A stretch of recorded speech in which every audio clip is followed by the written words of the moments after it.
My name is Jamie Macdonald. I'm a lecturer in the School of Sport, Health and Exercise Sciences at Bangor University, and I'm a member of the Extremes Research Group.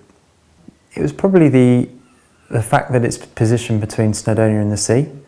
So I wanted to come here to take part in mountaineering and climbing and all the outdoor activities that are available here. That's originally what brought me to Bangor as a student, but then I ended up moving away and coming back and working here as a lecturer. I teach an undergraduate degree programs in the second and third year. I supervise PhD and MSc students. I'm a member of the Extremes Research Group, so I complete research in extreme environments. I work at the hospital as well, so I have a very strong link with the local NHS here.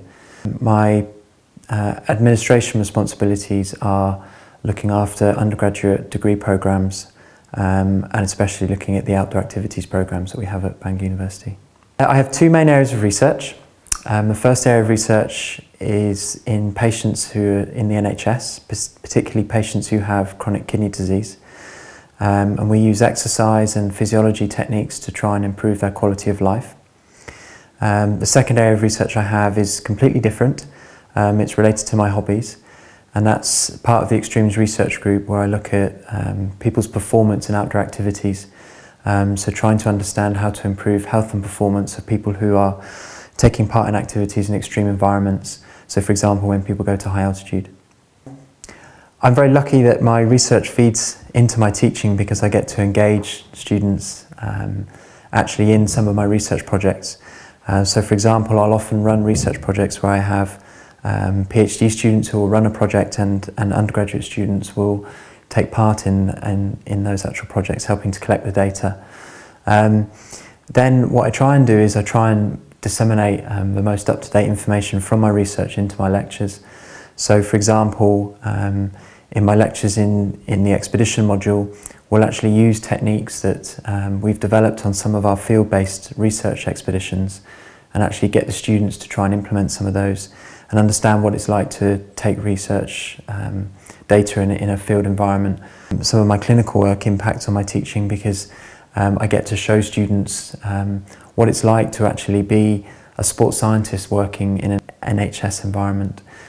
So I try and give students a bit of a taster of what it's like to actually be able to actually have an impact upon people's care and rehabilitation when they have chronic disease. Particularly interesting research projects that I've taken part in recently have stemmed from fieldwork studies. I'm very lucky to be able to go away with a group of undergraduate students, originally to Nepal and more recently to the Alps. And the students have actually run research projects themselves where they've come up with research ideas and tried to develop those into research questions and then collect data actually out in the field. So for example, understanding why people get ill when they go to high altitude. It's very exciting projects because you get to go to very beautiful places and you get to work with students probably in their favourite environment, being in the outdoors and just having fun as well as actually collecting some science data. And that's led on to a series of studies that I'm doing with my PhD students at the moment in our research environmental chambers that we have in the school. So we have a new altitude chamber here and we can simulate altitudes up to the summit of Everest. And we're now beginning to look at some of those bits of data that we collected in the field and try and reproduce them in a really controlled environment within the laboratory. Some of the work we're doing at the moment, for example, is scanning the human brain as people get very ill when they get into a high altitude environment and understanding why they suffer from things like headache.